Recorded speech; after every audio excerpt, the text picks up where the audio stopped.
All right, go. What is up, dude? God damn it. I apologize for being late. This is embarrassing. Thank you for taking the time, dude. Absolutely sick. I really appreciate you jumping on. Happy to do it, man. Thank you for bearing with me last week. I totally blew you off. So there you go. You know, 10 minutes late is all right.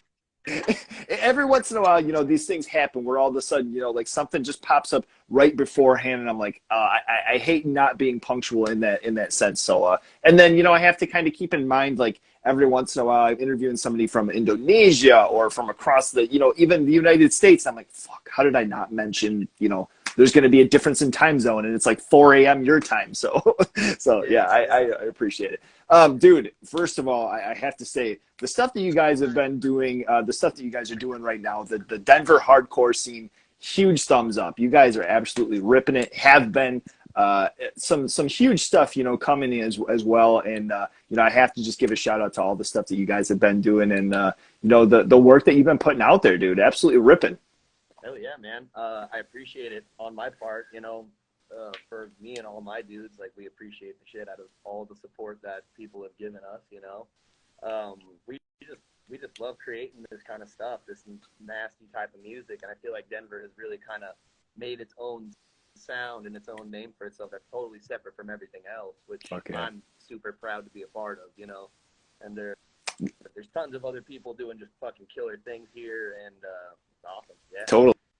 Now, are you originally from like the Denver area or that part of Colorado?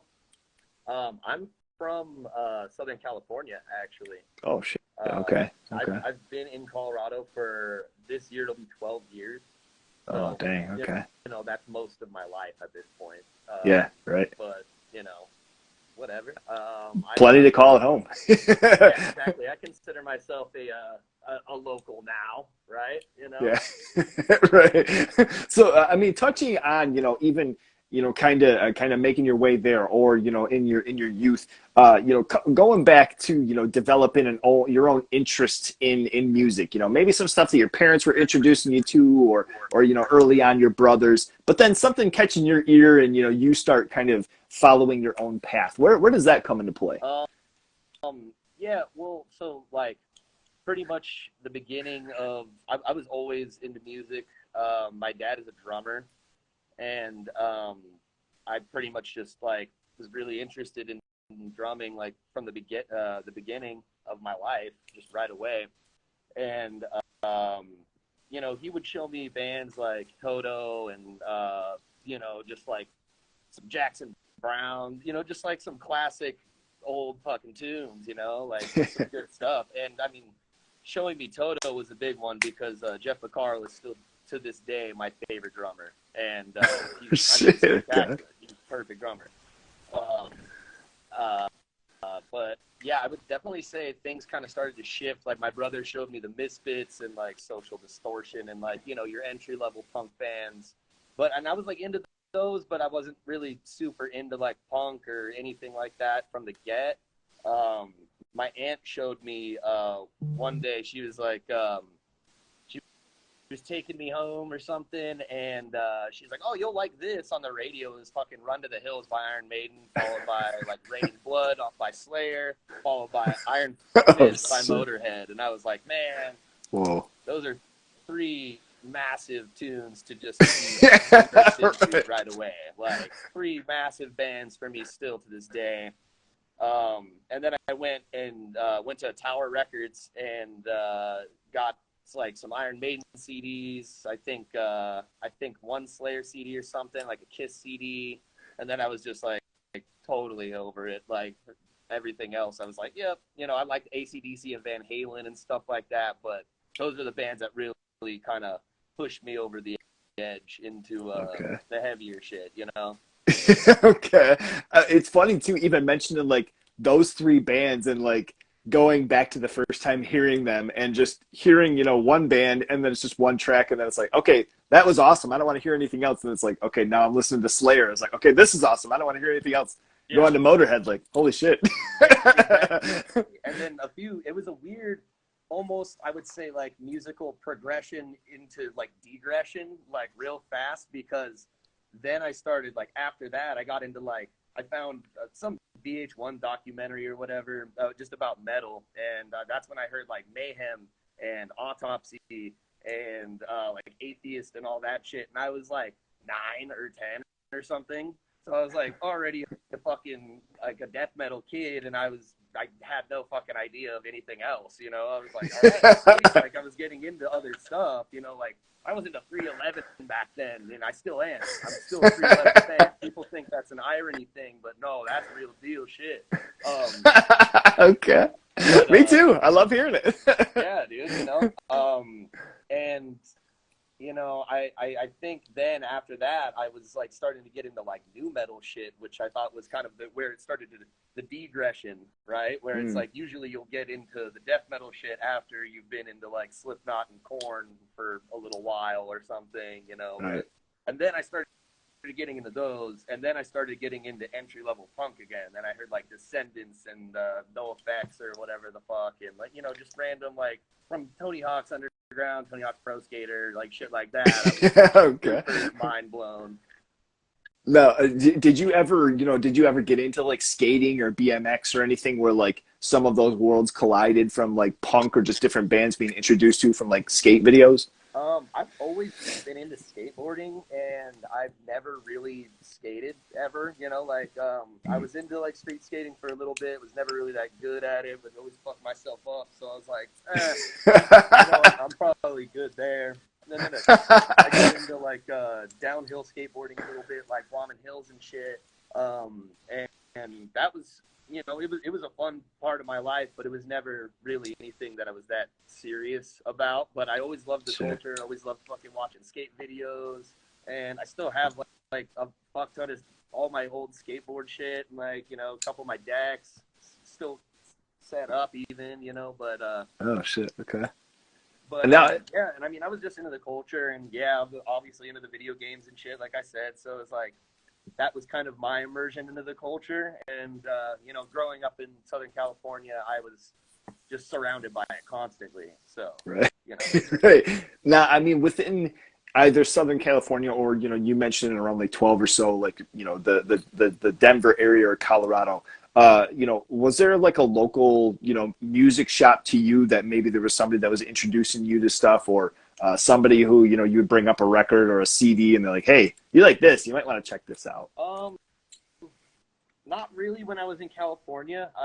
You know, one of my buddy's dads, Rob, he was the one who kind of really showed me a lot of the shit that I ended up getting into later. I was just hanging out with my boy Derek, his son, and he was like, "Yo, boys, I just got us some tickets to go to this gig, the punk rock picnic, and it was TSOL, Dwarves, Cro-Mags, and Geomag, and like Aggression and like Circle One," and I was like, "Yeah, let's fucking go, dude. Let's do that." Like, so I kind of, you know, I was immersed into the culture. Like I was probably like 12 or 13, and that was like my first like punk gig that I went to.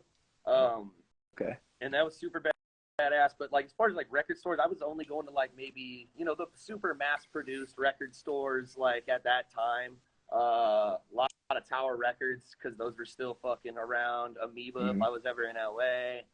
Okay. But yeah, pretty much once I got to Colorado and I was already a little more realized in my taste, I would go to like Wax Tracks, and I remember picking up a Totalitar record, and Oh shit. this dude that I still don't remember the face, who it was, but he was like, "Yo, you gotta check this out. It's a $3 record. I've been trying to get rid of it because it's awesome, and like somebody should have it." He's like, "If you like Totalitar, you'll love Restitute." And I was like, "Oh, okay, cool. I don't know what the fuck that is." And then, blown again. I was like, "Yeah, dude." But obviously, the dudes at Chain Reaction Records in Denver, shout out Chain Reaction. That those fools always know what's good. They got the good shit. Yeah, okay. You know, they've always kind of like throughout the years, like I've been going there since they opened, and they've always kind of like put me on to some cool shit, or like just been like, "Oh, did you see this over here that we have that you may have missed or something?" I'm like, "Oh, dude, like let's go." Right.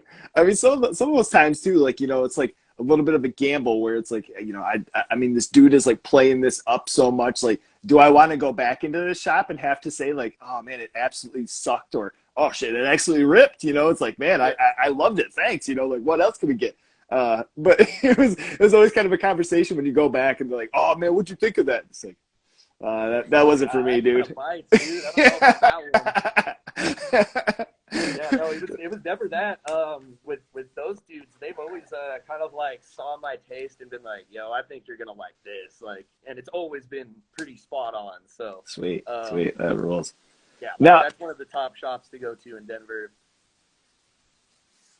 Like, I picked up some seriously rare, wild shit there for very good price. Like, I got my Necros Conquest for Death LP from there, first press. Like, my This is Boston, not LA first press there. A band from New York, Disciplinary Action. okay. I got their demo from there for like $15, and that was like mind-blowing shit to find. Oh dang. Yeah. Well, I mean, it's sweet when like or even if somebody kind of gives you a little bit of a tip of the hat, but when you go through and in the sense of like the in the wild, you're kind of looking through, like sorting through shit, and then all of a sudden you just like pop on that and it's like $15. Like, holy shit, man. Like, play the lottery that day. Yeah, exactly. Well, that was one of those white whales because I had actually just figured out who that band was maybe 2 weeks before that, and I was like super stoked on their demo, and because I was like, oh my god, it sounds like early AF and Life's Blood, like had a baby, like, and then they get into like some heavier shit later on, and super fucking awesome. And then I was just like at the record store with my buddy, and he was like, yo, dude, what the fuck? It's right here. I'm like, no shit. And I'm just like, just right now, I'm buying this right now, dude. Like, okay. Now you mentioned like the 311s and different things like that. Like it not being like an ironic thing. I have to ask this because I find myself in this position sometimes. Yourself playing drums. Are there certain bands that you find, where it's like ordinarily I don't think that I would love whatever this band is, but the drums have kind of pulled you in? I don't know if this is kind of a weird question, but like 311 is one of these things where the dude's, oh my God, Chad Sexton, his tone and his snare tone, dude, there's a lot of times where I'm like, I'm not even into this song, but this guy fucking rips. Pretty much the inspiration for like most of my drumming is Chad Sexton. Can't even front. Oh, like, damn. Oh, shit. He's a fucking beautiful drummer. But yeah, I mean, like, I think 311 is like all around a good band. Their later album gets super fucking shitty, but I go as far as to say the first 6 are fucking stellar. They're just great records. But yeah, so like he's awesome. I think as far as bands that kind of like I'm not really into, but I'm into the drummer, it's like a very adjacent band would be Red Hot Chili Peppers. I think that band fucking sucks. But Chad Smith, he is a solid fucking drummer. Like, solid. He's a great drummer. I can't really think of any because I usually, if I'm gonna listen to a band and like call myself a fan, I'm probably gonna be on board with most of their shit. Right. Or at least, even if it's just their skills, Yeah. And those are good examples. That's the one that comes to mind though right away. Like definitely. Yeah. and it's not a slide whatsoever. I mean, like I'm not huge into even Red Hot Chili Peppers. 311 actually. I've been into from like the earlier stuff, kind of how you had mentioned. And, it was his drumming a lot of times was what really pulled me in, as far as with that. And I think it was like crazy. I don't know if you've ever looked into like his tone or anything, but if you look into his kit, he was doing like an interview once talking about his snare, and it's just a regular, like it almost sounds like a piccolo, or almost sounds like it's just like so insanely high tuned. And he just has like, if you play it ordinarily, it's really fat, like a, I don't know, 14.5 by 6 or some shit. Yeah. But he plays on like the bottom portion of the skin by the rim. So that's why it sounds so like pingy.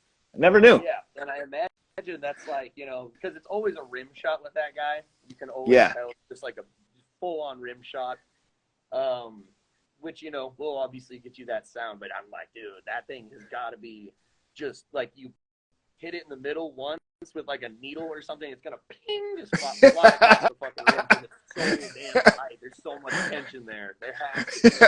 Yeah. No, okay. So, and you mentioned, in, as far as your dad playing drums, was he in a band? Was this like an opportunity as far as you being young and seeing him playing?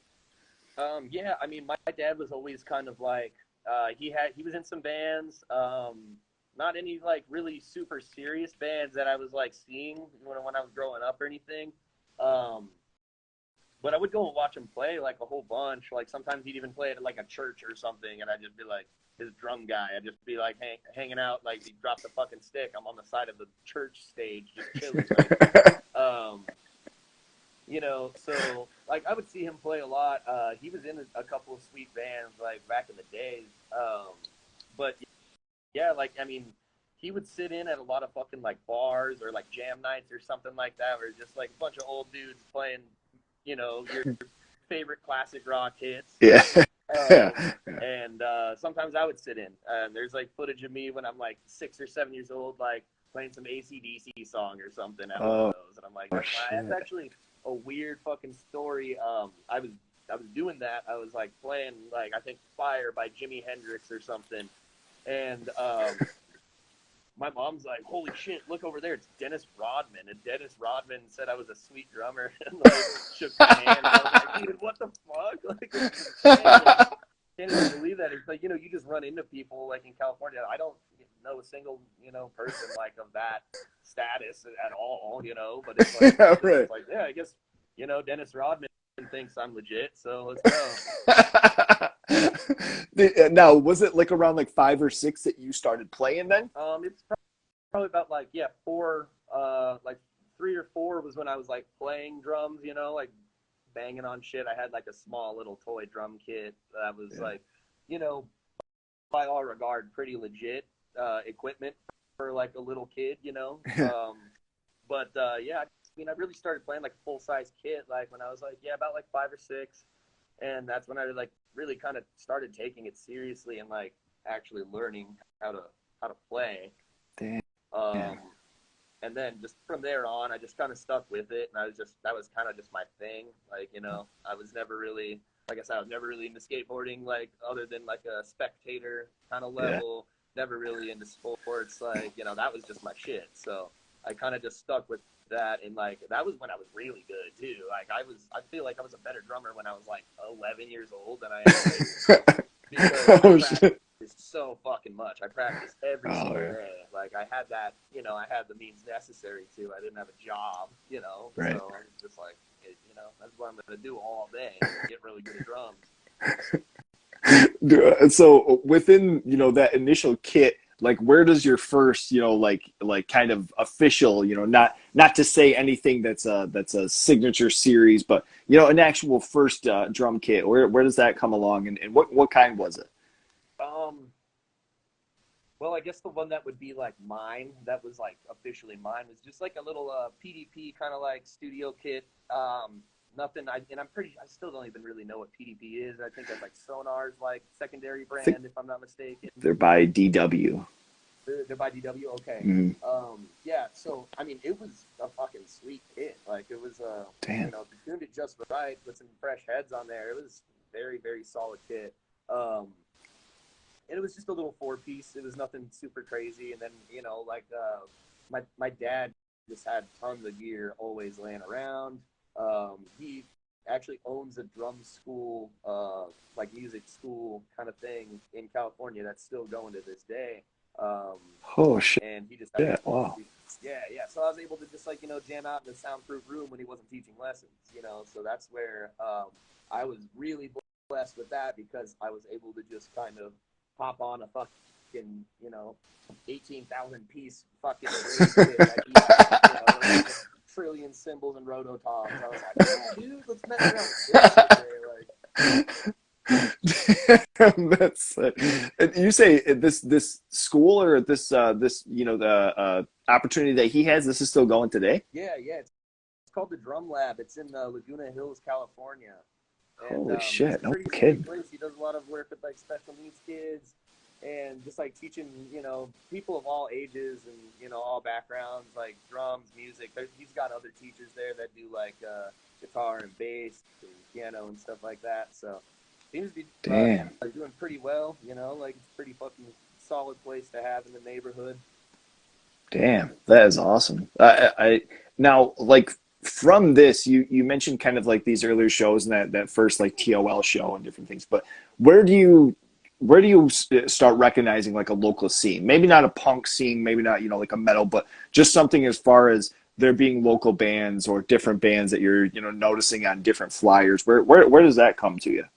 Um, since my dad had that drum school, I would know like any of his students like had a band and they were like playing Oh, shows okay. or something like that. But it was nothing really that caught my eye or like I was even remotely interested in.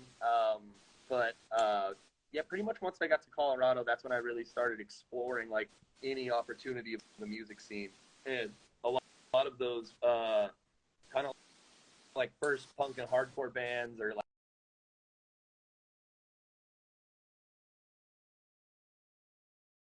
popping up around like for me like 2012, 2013. That's when I started like noticing. I went to the spot Seven Circle, formerly known as Blastomat.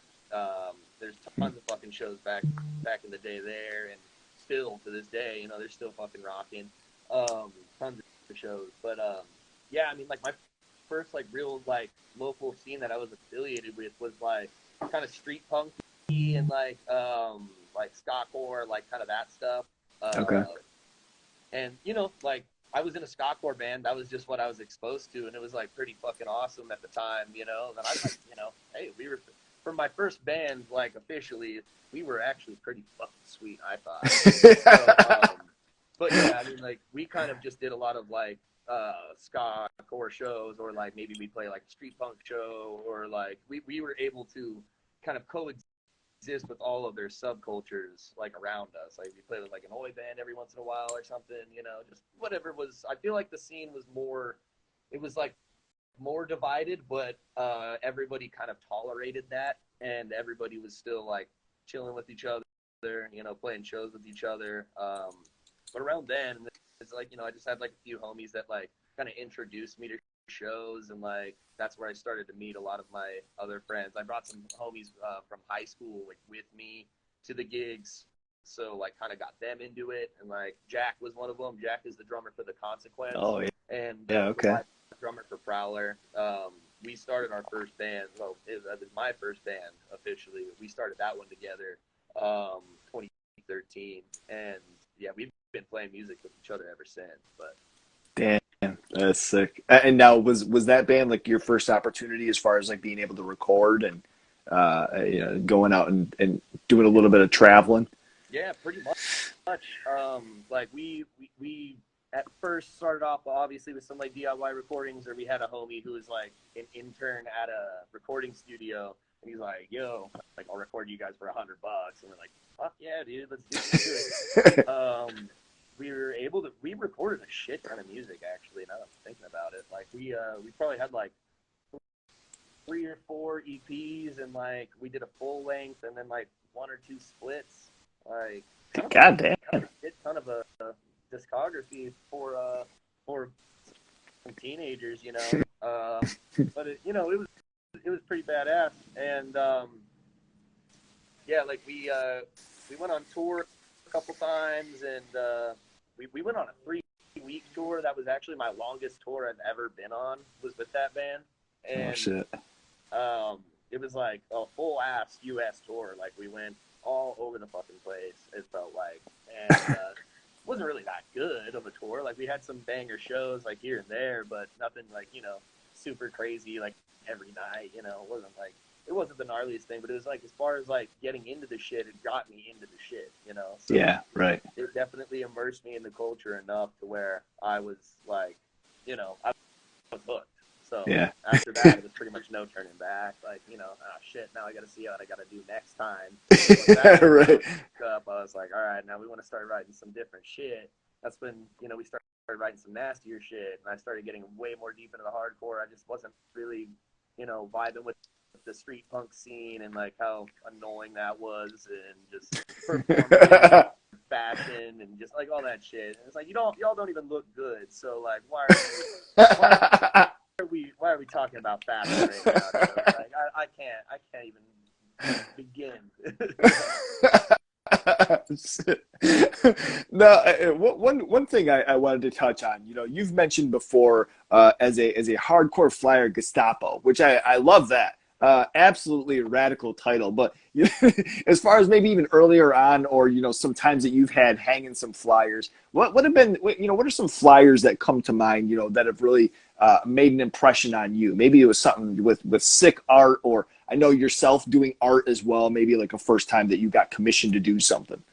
Are, as far as like mine or just like seeing shit around or Yeah, yeah. okay, yeah. So I mean, I would always just I would ogle at those fucking old Black Flag flyers or like you know, uh, obviously Kevin Crowley is my biggest inspiration. The Abused, right there, like Oh that's like shit. his style is untouchable. I would definitely say he's my favorite flyer artist of all time. Um, just the amount of detail that he put into it, I was like, yeah. I mean, like if I saw that shit on the street and it was in my city and it was happening like in a week, I would make a point to snap a pic of that and go, or rip the fucking flyer off, or the whole Right. and go, and just be like, yeah, no, I'm definitely making it out to that if it looks that fucking sweet. And I don't know, I was just so tired of like all these really stupid looking fucking Photoshop flyers that these kids would just whip out in 5 minutes. And I'm like, man, like, I take forever. Like, my shit takes way too long. It's all hand drawn. But, I'd rather it take a while and look sick and people still, Right. maybe a kid wants to hang it on his wall or like just fucking likes having a copy of it himself. I'm like, I want that kind of thing to jump out at you. And there was some flyers that I saw in Denver that were like just trash. And then definitely a select handful of flyers that I thought were fucking awesome. Like, any of the hoax flyers of that legendary Oh gig in yeah. fucking Denver, the Denver Wolfpack gig.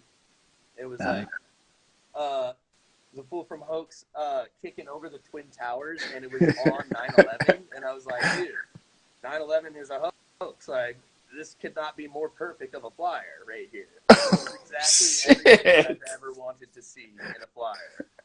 Oh my god.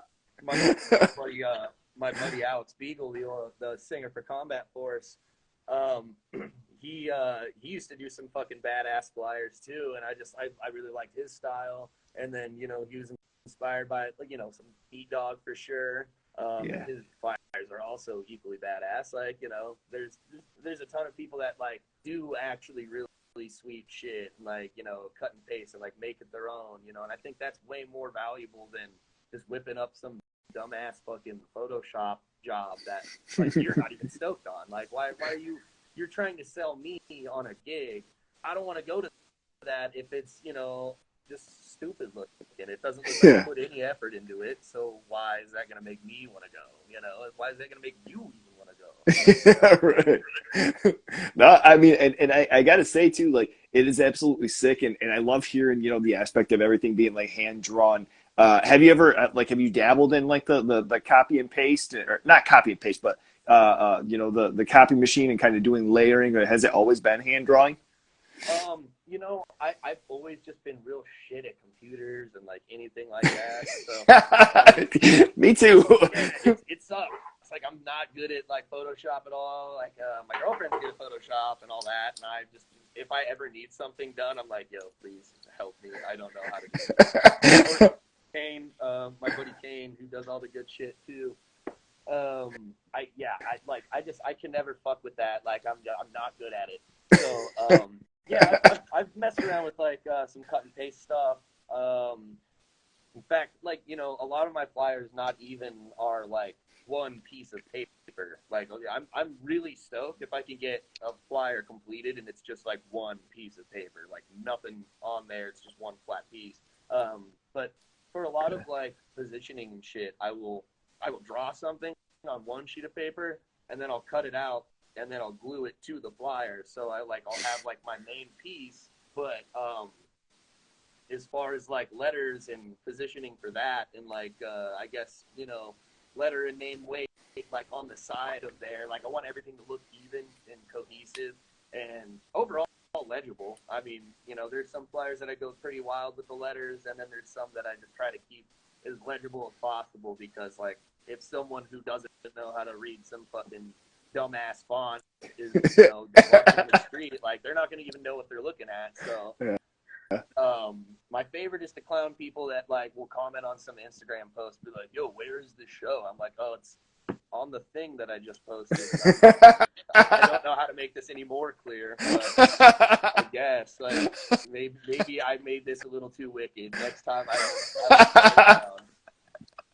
But Oh shit! I mean, what happens when so it's like funny. the whole thing's in basic font and this question still gets popped up? Like, Oh, where do you go from there?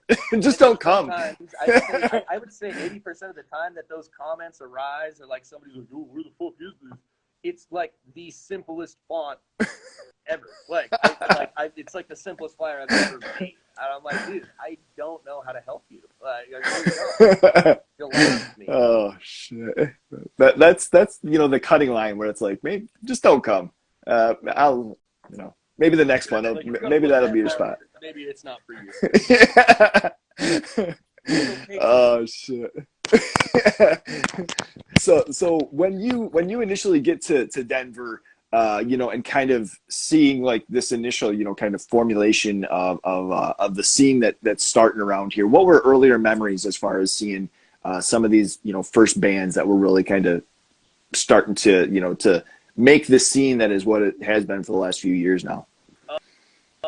I mean, just right away, like my first hardcore show that I went to out here. I can't really remember who it was. It was just some, like, some shit I wasn't into. It was just some, like, metalcore shit or something, right? And I knew there was something else out there. I just didn't know where it was yet. I was kind of finding my way there still. But my first, like, honest to God, like, true hardcore show that I went to, cannot remember all the bands, but I just know that I saw Civilized in Negative Degree. Oh At shit! this fucking, like, house spot, and it was fucking mind blowing. And that was when I was like, damn, I need to fucking hang up the studs, man. Like, I need to, like, I'm gonna shave my head too. I was like, yeah, I need to get out of this. And just, I was like, that's what I'm into now. I was like, I need this shit in my life, just the pure raw brutality that those bands were. It was just, like, so much more fun and more inviting to me. And I started to feel like I didn't fit in with the fucking drunk punk kids that just sucked ass all day long, and they're just, didn't have jobs, and, like, just didn't have any, like, notable goals in life. Like, I still don't really have, like, many stark goals in my life, but, I knew it wasn't that. I knew it wasn't just fucking throwing my shit away. Yeah. So I was really with that. I saw fucking Negative Degree and Civilized, and then I was like, holy fuck, like, I'm super down with this shit now. And then I think a year later, it was like the Flex came, and they were playing with Civilized again, and then Cinderblock, which I believe ended up being Life Support. I can't remember exactly, or something shit. like that.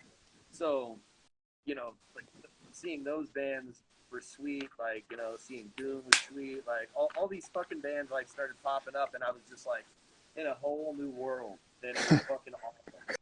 Around, like, 2014, 2015, that was when I started to, like, kind of find my way into that scene where I was like, oh, yeah, this is the shit I like. So, Damn. like, I'm going to start seeking more of that out. And then eventually saw, like, Cadaver Dog and, all the sweet bands from Denver, all the sweet Wolfpack bands, and that was the shit.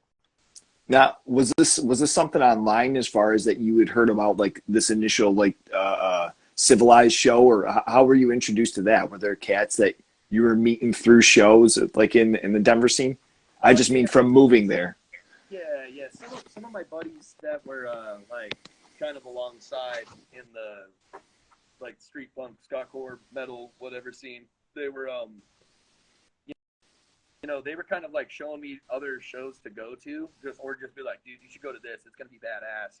Like, just kind of throw it at me real quick. And I can't remember who told me about that one, but that was one of the shows where I was like, okay, sure, that sounds sweet, I'll go. And then like I didn't even listen to the band, and I just showed up, and I was like, holy fuck, dude, this is the money. This is what I want to hear all the time.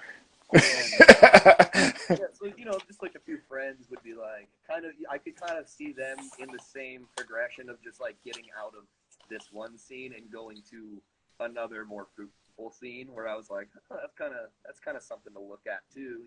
Yeah. They're just going to places that I'd like rather be hanging out at, or like going to events I'd rather be hanging out with, like these certain people, like so yeah, just like probably just word of mouth kind of shit, or like Sure. even years ago it was like Facebook events and shit like that, and I don't even think that happens anymore as far as Yeah. I know. Like I'm not really on Facebook anymore or anything like that, but that that was where I was able to like kind of see a lot of shows pop up, or like just some event, and kind of keep it organized and be like pick and choose which ones I want to go to. Yeah. And I mean, I always dig too, as far as like the lore of seeing a flyer, and it seems kind of funny, but like the whole like ask a punk or ask a hardcore, or Yeah. like just whatever, where it's like, oh, okay, like there almost has like this like inside job, of like, yo, who the fuck do I talk to about where's this place at? Where Yeah. would the show be? And like, the kind of like a struggle of like having to earn like finding where the hell this place is at. Yeah, dude. It's like an adulterated fucking scavenger hunt. I love that shit. And I think a lot of it is people want shows to be like super accessible, but not all shows need to be super accessible. No. Like sometimes it's like I really just kind of want my fucking friends there. I'm not even gonna make a flyer, or like like shit. You gotta know like somebody like and it's not like a oh you're not cool enough so you can't come to the show. It's like nah man, like this is just for the people who are really trying to seek it out. Like Yeah. Yeah. like there are certain things that it's like I mean the scene has gotten so huge out here, which I'm like super supportive of and super thankful for, but I do question a lot of these kids' integrity and dedication to the scene, and like just people coming up and like just not really knowing like what's going on. Like I'm not saying you got to be the all-knowing fucking creature of or whatever the fuck we could call it, but I do think there is some value in learning the origins, and like wanting to seek out something that's new and fresh and something cool for yourself, for you to enjoy and no one else. And it's like I don't think there's a lot of that mentality anymore, where like kids are just honest to God stoked. And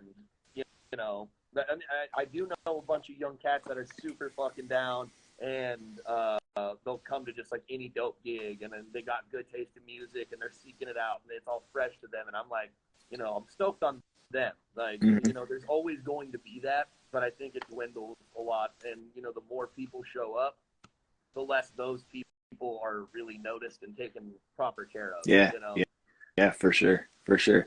One thing, like I don't know if this is out in the Denver way, or if you're noticing, um, as far as like Michigan, kind of the West Michigan, like spot over here, we've had, kind of like an influx of a few different bands that are real young kids. I mean, I'm talking like 15, 14, 16, like cats that are like coming out, and you can, kind of be on either end of, of the spectrum with it. But from, my point of view, people that want to bitch about that, it's like, yo, you want to mention like having a scene of some sort. You want to mention having like a new energy, bringing something into it. Having kids coming into this and like actually doing sweet shit rules. I cannot like support it anymore. It's very rewarding, and I mean like it. I was one of those kids. I was super fucking into it, and it was like one of the last eras where I could go to school and be called whatever the fuck just for looking different, or something like that. Yeah, right. Throw some slurs at me, dog. Come Yeah. on, let's go. But yeah, I mean, like now it's just so much more accepted, and like that's a good thing. Obviously that's a great thing. But it really is like I was just always stoked that there was like a crew of kids that were like my age, or like not necessarily my like same upbringing, but like we were all like minded. Yeah. And there's something to be said about like someone who's young and passionate and wants to just like do the right thing and like do some cool shit and just like not be an asshole, you know? And Yeah, like those yeah. are the fucking kids that make it a thing today and keep the spirit alive and keep it going. So yeah, man, kudos to them. Like, you know, please keep that shit up and like, Jesus, kids, do something about it. Like, you know, it's Yeah, fine. right. Like, you know, make a shitty flyer, make a terrible band. At least you're doing something. You're doing a lot more than some asshole that has got everything to say about what you're doing. You know, Yeah. like just go for it. Like it's refreshing to see. You know. And it was huge too, you know, I mean, as far as you mentioned it, like doing a little bit of the homework. You know, there's different times where I think young cats, even old cats, which that part is embarrassing, but you think that, you know, like you show up to a show and you have the nicest Ludwig kit that you can get your hands on and the most wicked guitar set up and everything, but it's like, well, you know, like what are you listening to? And it's just something that's completely like not at all what it is, that the approach that you're trying to do. It's like, Yeah. do a little homework, man. Like go back and try to like look into like where, you know, the origins of this shit come from, or even just punk, you know, look into punk and kind of earlier stuff from 70s and 80s and where the grungy shit, you know, really like started from. That's, Definitely. you know, like an important note. I mean, for any cats who are like, you know, starting up something like that. And Yeah. I like that you brought that up for sure. I definitely I definitely think that's super important. I mean, like, there's even that thing. It's like Kurt Cobain's like 50 like top records or whatever the fuck, and you know, like it's like SOA No Policy like is in there. Like Faith Boyd Split is in there. Like the Wipers. Like the man had some good taste. Like knew his stuff, you know, and none of it's the same. Like you Right. know, you can draw influence from so many different time periods or styles or whatever the fuck. Like, Yeah. you know, I would consider like Rose Tattoo, for instance, to be like an AC/DC clone, but they're a skinhead band, and you know they're just like they're like a Sharpie skinhead band, and they you know they sound just like a rock band. They're just a rock and roll band. Yeah. So, but they have influences from you know all over the place, like SSD and fucking Negative Approach. They love Kiss. Like I love Kiss. You Yeah, know? right. So maybe that's where the apple didn't fall far from the tree. It's like you know that's what they were listening to, and that's why 80s hardcore is my favorite. Yeah. So and that's what I grew up Okay. listening to as well. So I don't know. Yeah. Maybe else. Right. No, I dig that. I dig that. I mean, you know, as far as you're playing, then you know from early on and maybe even up until today, you're getting up and you're going to you know to do a set, playing drums. Do you have any sort of like a pre-show ritual or just a pre-show kind of like preparedness for you know kind of centering yourself before getting up and playing? Um, it's weird. Like as like after COVID kind of like settled down, I started playing shows again after taking like I never did anything. Like I would just like get up there and go do it, and it wasn't ever like weird, and I was never like I'm still not nervous, but I like get definitely like queasy and shit. I'm just like oh god, I'm gonna like, throw my back out yelling or like get real fucking sweaty for a while, you know. More recently, it's been try not to throw up, walk back and forth, pacing, like breathing really heavy, and then like drink like 100 beers or like 2 gallons of water. Like just fill myself up, go piss 30 times, and then I'm ready. You know, it's really like a nerves thing at this point. I'm like I don't even know what the fuck. Like I feel like this right now, but shit, that's just how I feel. So I'm gonna figure it out.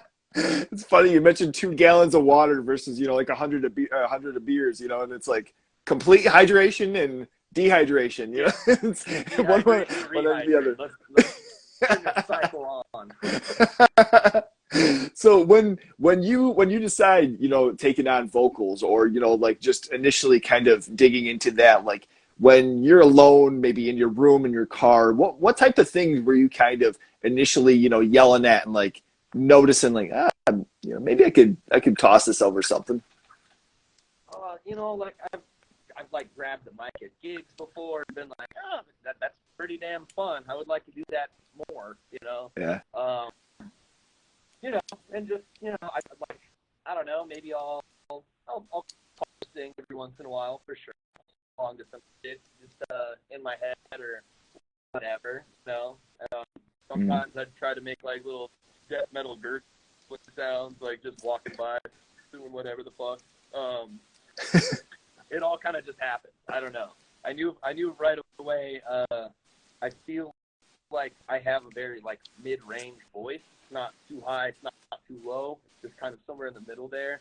So when we bust out that Consequence vocals, I was definitely kind of more on like the lower range, and just I was really giving that a fucking just a shit shot. Just give it a shot, you know, like to see where it ends up, see how I sound, and it ended up working out. But my voice has like even since then kind of changed a bit, so it's more of like kind of a mid range where I'm actually able to control it a little more, and it's really just been trial and error, you know, like figuring out what works for me, what destroys my voice right away, or what keeps it intact for longer. And yeah, I don't know. It's really just kind of luck of the draw for me. It's just been like, all right, let's see how this shit works, and then figure it out at the end, you know? Okay. I mean, within, I guess even starting there within the Consequence, like how does that band, come together with, some of the pieces that are involved, in a ripping record, may I say? Jesus. Oh, thank you, thank you. I mean, realistically, it was like I was kind of talking with Nick from Raw Breed a while back. I was talking with him like I kind of want to do this thing. I want to do a band where I'm on vocals, and he's like, "Oh yeah, kind of just bust out a riff real quick." And it was the intro. It was the Consequence intro, and I was like, Oh, dang. "Dude, that's fucking sweet." We were like jamming some Raw Breed tracks. We were getting ready to record or something like that, and yeah, I was like, dude, we should do something with that. Like that is badass. I really like that because it just came so naturally to both of us, and we were both like, yeah, this fucking killer. Let's try it out. And then previously in that year, Rob Reed had gone on tour, and Tristan was kind of our fill-in for Matt. So he was one of my first thoughts. I was like, well, Tristan is a fucking badass guitar player. I'd like to have him in there. And then I needed a drummer, so Jack was like easily one of the first people I was like, yeah, we should get Jack. He's a fucking ringer, dude. Like, he's a crazy ass drummer. And then we sent the tracks to James. He's like, he's a badass. Like, need a second guitar player? I was like, dude, play the bass. Like, that was so fucking sweet. And that was like pretty much my fucking dream lineup of a group right there. I was like, yeah, I really don't think there is a weak point in this entire crew at all. So, sick. like, after that, it was just like, Tristan would come up with the riff, or Nick would come up with the riff, James would come up with the riff, and we just, like, kind of just bounce ideas off each other, and, whatever we shit out was just a track, and, take our time with it, which I really like to do. It's bittersweet, sometimes I'm like, all right, the song's fucking done, let's go, or, sometimes the song just is not done. Yeah. But once it feels good, once it sounds right, like, and we're into it, like all of us are so super fucking stoked on it, like that's when I'm like, all right, we're done, we finally did it. But it's way more rewarding that way to just have like a product that's like, here it is, and I fucking love this song now, like this is something that I would throw on and it's my own shit, but like, yeah, it's great. And I feel like there's something to be said about that. Like, you should be stoked on what you're creating, and if you're not, then you should probably take it back to the drawing board. Yeah, sure. Well, now James recorded that as well, right? Or was this somewhere else? No, James did record that. We yeah, he was doing double duty. He was playing bass and then would just like run over to the 4-track and click it off after a track. And for those recordings we did live, and then we did vocals separately. So it was like kind of easier to manage when it was just, a couple of those tracks, I think we just went straight through to the next one, and then we kind of chopped it up a little later. Okay. At least had Will chop it up a little later for us, But yeah, overall, like, it seemed like a pretty easy thing. I was not doing anything for that live recording. They were just all just murdering that shit, and I was like, dude, I am like in the presence of great dudes, just killing shit right now. I'm in this band. I almost forgot. Like, Almost like a fly on the wall, and you're like, oh shit, I have to be writing stuff too. yeah, yeah, it was nice. And then yeah, and that's also the thing is sometimes I'm like I really don't have much to fucking say. Like so I really got to think about lyrics or like definitely like James is someone I definitely bounce ideas off of, and he's like fucking maniacal as far as like his output. So I'm like, okay, yeah, sounds good. You want to change this line and this line? Sounds good. Well, or like add a little flair, or like he'll just give me good ideas. He's a smart dude. So it's always nice to bounce shit off of people, Yeah, for sure. especially dudes you like to work with and respect. So yeah. Now you mentioned as far as like knowing Jack and being introduced to Tristan there with like him being on the tour. How do you come to meet James? Um, I met James because my old band Combat Force, we recorded with him, and I'd seen Civilized and Culture Shock and like all his bands, Mm-hmm. back in the day, and I was stoked on them, and like he saw me come around to shows, so he was always like kind of cool with me. Um, but like we really started like me, like James and Jeff and John, all those dudes. We really kind of like started actually like talking and hanging out like when Combat Force was active and like we were just starting because we were set to be put out on Youth Attack. So Right. Okay. kind of just we were like immediately in the same camp. Like I knew pretty much all those other dudes knew all those other dudes, but I was definitely like the young buck out of that crew, so it was uh it was cool like getting to meet all those dudes like we were already working together kind of thing. Yeah, that's sick. God damn. I mean, within that label, maybe even touching on like one or two. What cover art comes to mind? With the consequence being yet another to add to it as far as Youth Attack covers. Pop out to you to just being absolutely fucking radical. Um, oh, man, that was tough. Well, I always this one was definitely later that I figured out existed, but I thought that fucking Virgin Megahore record sleeve was goddamn insane. Like that one blew my mind. But most of the back cover is that fool shooting a needle into his dick or something like that. I was like, oh fuck, that's brutal. And it's like all pink and funny and stupid. And I was like, sweet. But as far as like covers that are like a little on the more serious side, I, I don't know. Like I was always kind of, there's an obvious kind of, there's an obvious vibe with like the Youth Attack shit. So, Nightmare and a Damaged Brain, Mile Gash, that one is super Yes. badass. I really liked that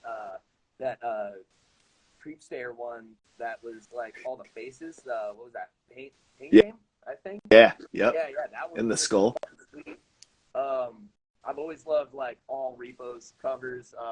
That Hearts and Heads Explode one was super fucking sweet. Just Yes. a bunch of people were kind of like, oh, this is like this new Raw Breed record is just like a cover rip off of the Repos, and I was like, not really, but I definitely see where you think that. Not really, but I'm like, yes, there is a sheet over somebody like fucking in the foreground of the image. So I get it, but yeah, we're calling inspiration for it because I thought that record cover was sweet.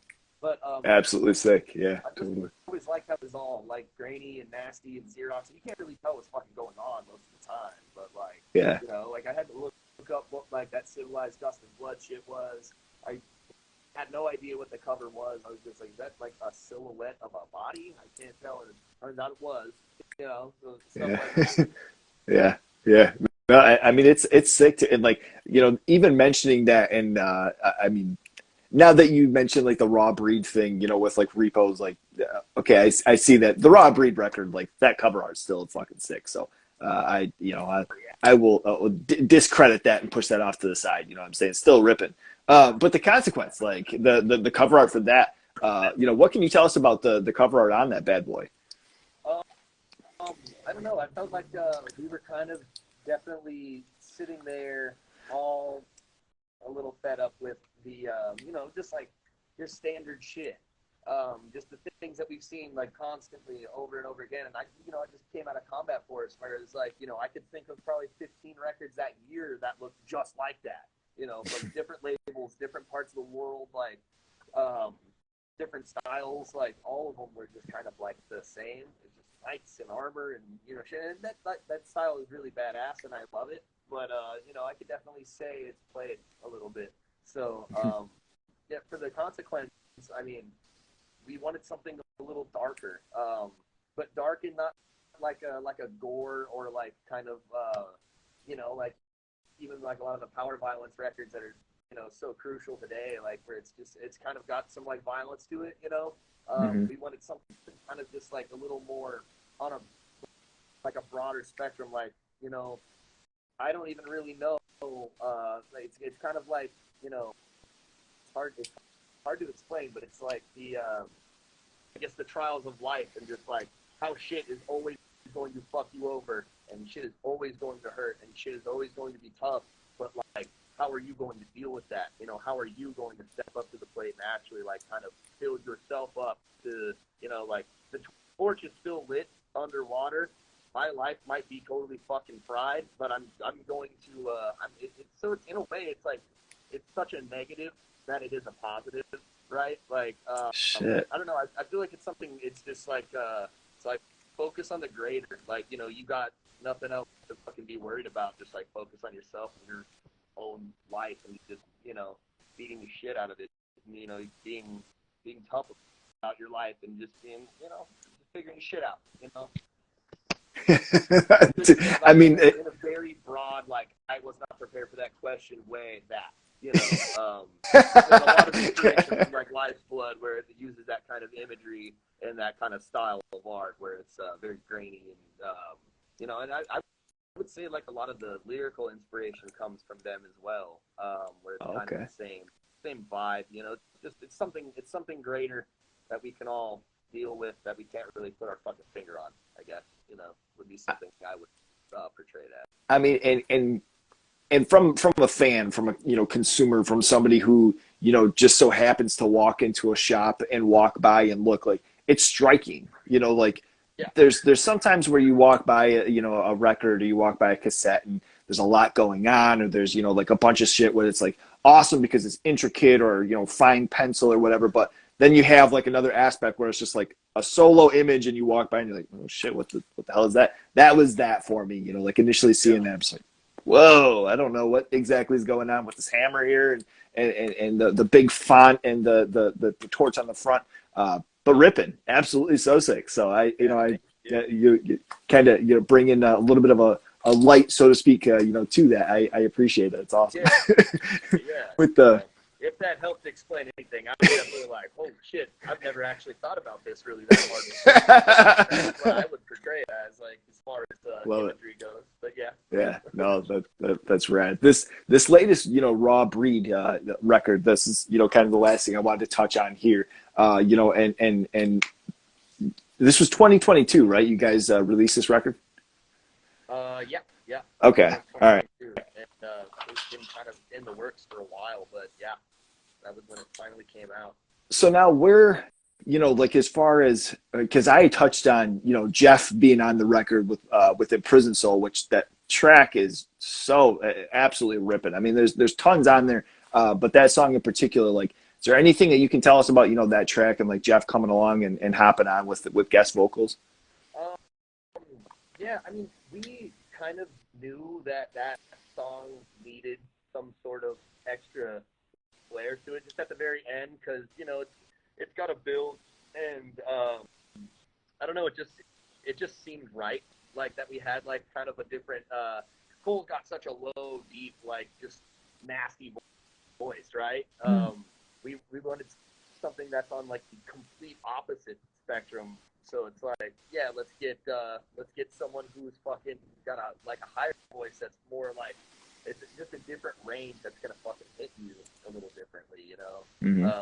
And originally we had Sean Dean on that track. There are versions of that out there still. Really? Yeah. and you did the same part. But it's Shit. really cool hearing both of them side by side because they both have such a different approach. Whereas I think they both have kind of similar voices, Sean and Jeff, but like obviously two totally different voices at the same time, and Uh-huh. uh, but they have a different approach to it vocally. Like they both sing it differently, and I just think that was fucking sweet. So yeah, I can't remember which. I think it might have been the promo tape, or yeah, it was probably the Raw Breed winter promo tape. I think could be wrong, but I think that's the one that has Sean on it, and Oh, okay. Damn. yeah, with that version. And yeah, I don't know. Jeff was just down to do it for the LP, and we were like, yeah, dude, that would be obviously fucking great. Oh, Sean just told me that it is the Raw Breed winter promo. Sick. So It yeah, rips. that one. Sean being vocal throw in there. So yes. Uh, Sick. That rips. but it was badass. Like Jeff is a good homie, and he was stoked to do it. So Yeah.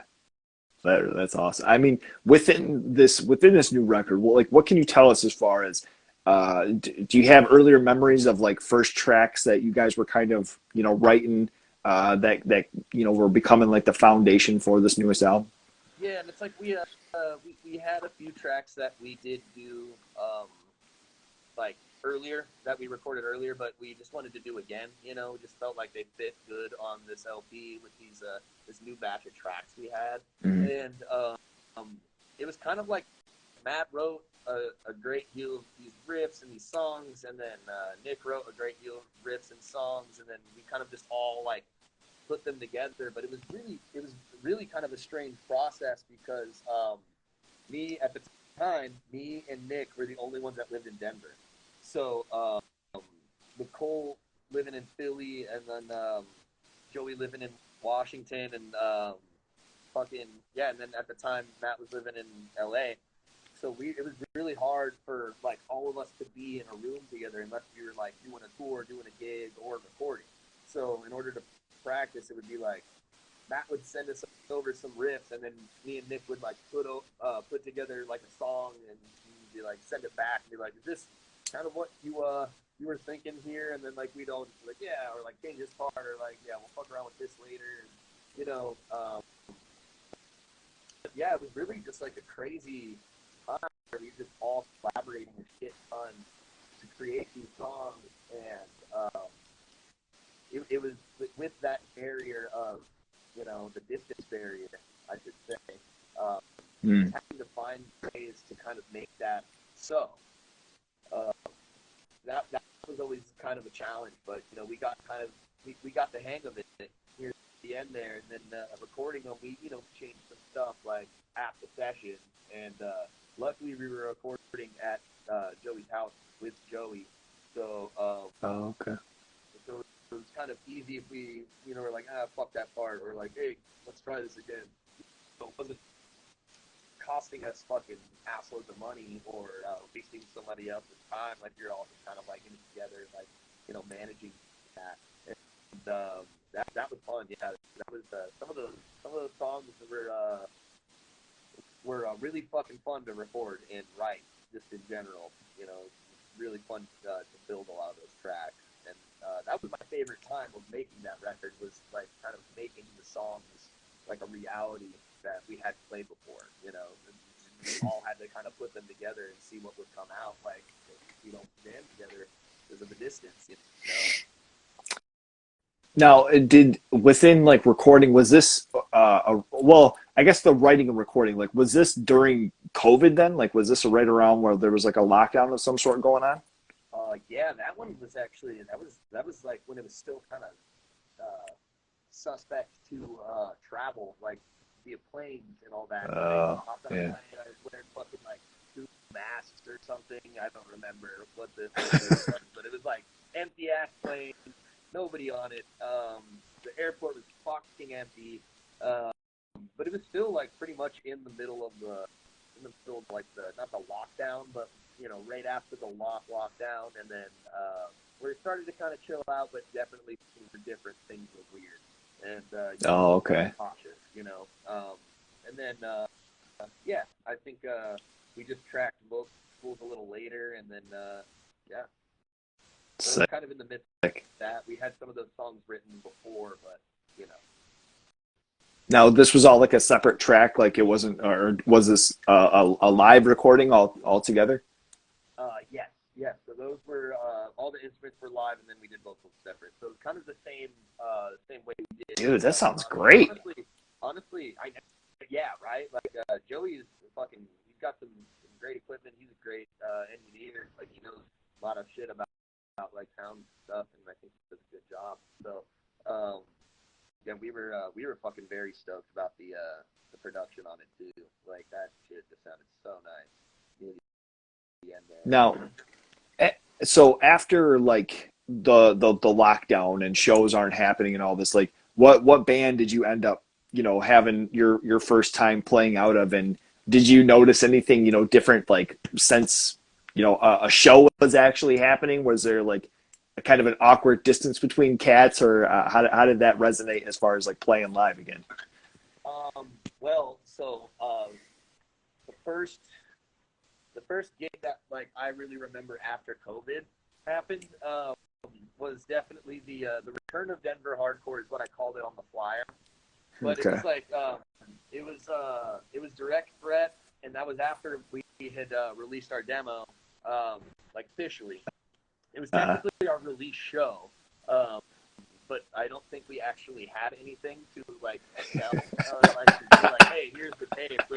It was our release show, you know, it was out, so people knew about it now. Um, and, uh, and then it was Blood Loss, who had earlier that year released a 7-inch. That's super fucking awesome. And then sick. it was Asbestos. It was their debut gig.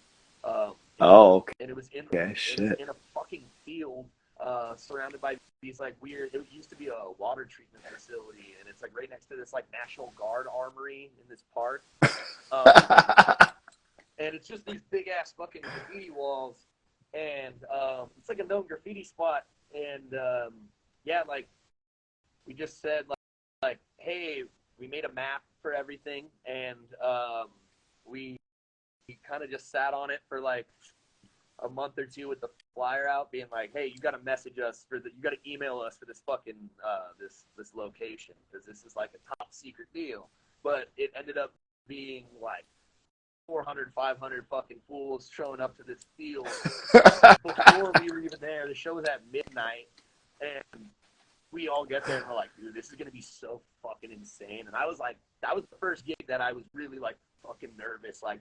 I was like stressed drinking beers with the homies like before. I was like, man, I hope this shit doesn't get shut down before we play. Like, you know, I was really stretched out, and I should have just fucking chilled. But that one was funny because Blood Loss opened up the gig, and that was like the first time I was able to fucking slam in like a year and a half. So I was like, dude, I'm gonna just kill all these motherfuckers right now. And I start getting after it. I started getting amongst the pits and all that shit. And there is a video of it somewhere.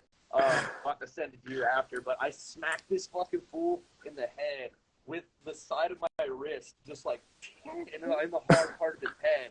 And I looked down immediately. I'm like, oh no, like I fucked my wrist up super bad. So if you ever watch the Direct Threat footage, we sound like dick because of me, because I'm fucking parts, because I can't really move. Like it hurts so bad. Like, turns out I dislocated it, and I got a fucking what was it, a bone contusion, like against Holy the skin shit. head. And I was Oh like, damn it, dude. my So god. whole show went off, and you know it was Asbestos' first fucking set, and I was like so bummed I couldn't mosh to it, and I was like, well, Oh it was awesome, man. it sounded great, those dudes were fucking awesome, and the cops did not show up. Well, they showed up, but they didn't do anything about the gig. They're just like, yeah, Oh shit. we're just waiting to make sure everybody leaves the park, and we were like, all right, dude, sounds good. Damn. Yeah, we got our generator out of there, and we were gone like wind. It was like a 30-minute gig, and there's like 500 kids there. Damn. That is so insane. I mean, so like what went into everybody loading gear? Like you mentioned a generator. Like this is, and I think one of the cool things that I hate, like kind of resonating on the whole COVID aspect and, blah, blah, blah. Where were you and you, da, da. But the one thing that's always interesting to me is like seeing like straight up cave gigs, like somebody posting that they're fucking underground, like playing a show, or the cats are in like tunnels out in California, Yeah, or like along river flats. I'm just like, so sick, but I'm like, what the fuck did people come up with this shit? Who hey, had I this think it was location a for this thing of show? necessity.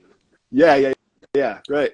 I think it was like, people weren't able to have shows at clubs or like fucking theaters or like DIY venues yet, Yeah. but we can do some shit outside. Like, we'll run that risk. And I think, because we were already planning on doing that like a while ago, like at that same spot. But we just like, you know, COVID happened. So we didn't really have a fucking idea for it anymore. And then we saw like clips of that LA game where there's like 5,000 people there, and there's like all this fucking there's a ghetto bird above, like tons of fucking people. We saw that, we're like, all right, yeah, we're gonna be fine. Like no one's gonna give a shit about this. Yeah. This will be Right. totally fine. And yeah, I mean like that's how it was, and it was a fucking sweet show. Like it was cool to see everybody for the first time in like a long time. I'd seen obviously like a select group of people that were in attendance, but yeah, it was like that was the first time that like everyone was like back amongst it together, Mm-hmm. and so it was kind of a big deal, Like there's people from like all different crews, and like there's like the graffiti fools were there, like the lowrider Sick. fools were there, like everybody was there, like it was the thing to do that fucking week. Damn. But it was like, we knew we could get away with that, and like probably nobody or everybody would get sick, and I like, we were really just rolling the dice. Yeah. We were just gonna see like what the fuck would happen if we throw a massive gig in a field, and I feel like that was the safest route we could have gone, and it worked. So Now, did you have any other shows that were like that, thereafter, or kind of after that point, was it something where things started easing into, clubs or basement shows again? it kind of started easing into that. Like I haven't really seen anything like that again in Denver, which is kind of a bummer because it was like one of the most fun fucking things. Like that was Yeah. definitely a highlight of my entire gig playing career. Like that was a fun ass fucking time. But yeah, like pretty much right after that, we would see like smaller club shows, and like bar shows would kind of start to pop up, like as bars started reopening. Um, but there was not like really massive shows or like tours even happening. So it was like you get a touring band like every once in a while, or it would just be like a local gig or something like that. And that was cool. It was just like something was still happening, something was still going on. But you could definitely tell it was weird. Like either masks were required in the venues, or like vaccination was required, or some bullshit. So like you obviously don't want anybody to get sick, and get everybody sick. It's just like it's just a piss poor Right. time, right? But but people were hungry for it. People wanted to fucking get back to their regular lives, and some people, just were like, fuck it, we're just playing a gig in a small venue and not give a shit about it. Which hindsight kind of funny, and like I'm like I don't really care anymore. I'm like I sucks if somebody got like really sick, but uh, um, obviously, but fucking I don't I it kind of just eased back into shows like pretty quickly after that. After like those first couple of gigs started happening, I noticed a lot more shit popping up. Lincoln Bulls Fest happened. That was awesome, and I had COVID a week before that, oh, so I was like, oh shit. I was quite nervous that I wasn't gonna be able. I was playing 3 sets, so I was like, oh fuck, like I'm gonna ruin this for everybody. Like either get everybody fucking sick, or like I'm just not gonna have to play, and that would just suck for me really, and like my homies. But Yeah. um, Now, was that all three drum sets? um, No, it was two drums and then one vocal. So it One was vocal. Raw Breed, Oh, okay. Direct Threat, and the Consequence. Oh, okay, okay. Because it's one of those things where like I have filled in for like say like a buddy's throwing a fest or like a big show or some shit. And I've filled in for a couple of bands, but it's always been like maybe two bands, and by there I'm like I'm straight. I don't want to do this, and I know other people Yeah, that are like, oh man, I'm gonna play four sets tonight, or I'm gonna play. I'm just like, what the fuck? Why? yeah, What's happening? yeah. Well, like I said, I had You gotta COVID the find week someone else. before, so I wasn't even recovered. Yeah, Like really, like yeah, my energy dang. was still very lackluster, and I didn't play at all the first night of the fest, but I did party the first night of the fest. So I was like kind of fucking hungover, kind of slept like shit, and then I woke up the next day like the tiredest I've ever fucking been. I'm like, great, today I have to play three fucking sets, pretty much back to back. Like, all right, pounding into just like pounding water. I was like, we're gonna just try this. I don't know what else. I don't know what's gonna happen, but everything ended up being okay once I started like getting moving and like being alive again. But anybody that was there and Yeah. saw me and said what up to me that day can attest. I looked like shit. So yeah, and that was when I was like, I never want to play three sets ever again in my entire life. I Yeah. don't think. I probably Damn, will you're at some point, but it'll probably end up happening sooner or later, unfortunately. I mean, that's kind of one of those things with having multiple bands, though. Like it's a sick part, but then there's blessings and there's bullshit. yeah, absolutely. No, I love getting being able to play with like different groups of people, yeah, and do a different style of shit or whatever. It's all cool with me, and I appreciate being able to play in multiple bands. But holy totally. shit, sometimes it is exhausting. Now, in the Raw Breed track or record, and now I'm gonna kick myself in the ass because I didn't write down. I can't think of what the track's called. The almost like interlude halfway through, the machine guns going off and the hi hat click all the way through. What's the story behind this? I think it was just something to kind of break up the monotony. Okay. Because I'm also shit at I'm also shitty at knowing little tiny details of a lot of my stuff. But Yeah. if I'm not mistaken, I think that was Jody and Matt like fucking around with some noise, like kind Okay. of playing with some pedals and doing some samples. I could be totally fucking wrong and misinformed. But that is my best guess. I do Okay. gotta ask though, have you heard the last track, the hidden track, the interlude kind of Yeah. end? Yeah. It's where this was gonna go next is Okay. the secret song. Yes. That bad boy as well. That's another. I feel like some loops, some pedals going on, some a wild monologue of some sort going on. Okay, so that one I do know all the info on because it is Okay. it is a feature from an artist we all greatly respect and love. It is from Longmont Potion Castle. Have you heard Oh, of really? Yeah, Weird. that is LPC doing that interlude. That is the Raw Breed interlude by LPC. And that is like, What? yeah, that is one of the coolest fucking features I've ever heard of in my life. And I was because we're all huge Longmont fans, and we were just like, fuck it, let's just throw the dog bone. Let's see if he's gonna respond. And he was like, yo, you guys sound sweet. Sound like None of the Above or fucking like Void or something. And we're like, okay, this dude knows his Whoa. stuff. Yeah, no, fucking legend, man. So we were stoked that he was down to do it, and he like 2 weeks later like sent us a track, and we were like, guys, this is fucking awesome. This is going on the record. Like, Damn. yeah. So definitely one of the I would say a musical highlight of my music career for sure. God, that is insane. Holy shit. And it was funny because like I guess all of the times that it's one of these things where like streaming, I think, is where I lost secret tracks. Like all the times I've listened to that, earlier in my career or in my life, I should say, with CDs, you get to like 5 minutes of silence after like the last track, and you're like, oh, okay, there's like something after this, you know. Whereas like streaming, I feel like it's one of these things where like, oh fuck, there's like something going on. It's like a glitch. Maybe I need to restart the song. And I don't know, maybe last month was the first time where I finally was like, oh shit, I bet there's something after this. And finally picked up on it. I'm like, this is Nice. wild.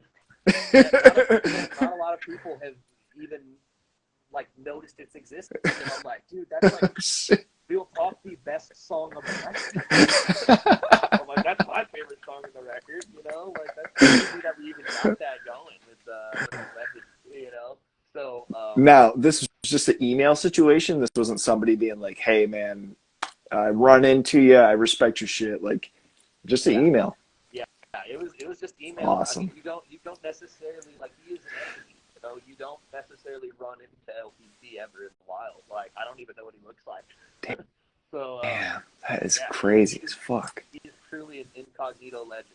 So it's it was wild. Like we knew we were able to kind of maybe contact him in some fashion, but yeah, you know, he's anonymous. He's an anonymous person. Like we still don't really know, but Damn, that is so it worked ripping. out, and he was like super fucking cool and was down with the record. We sent him a little care package of all the stuff because he's featured on it, you know. So Yeah. he's in the liner notes.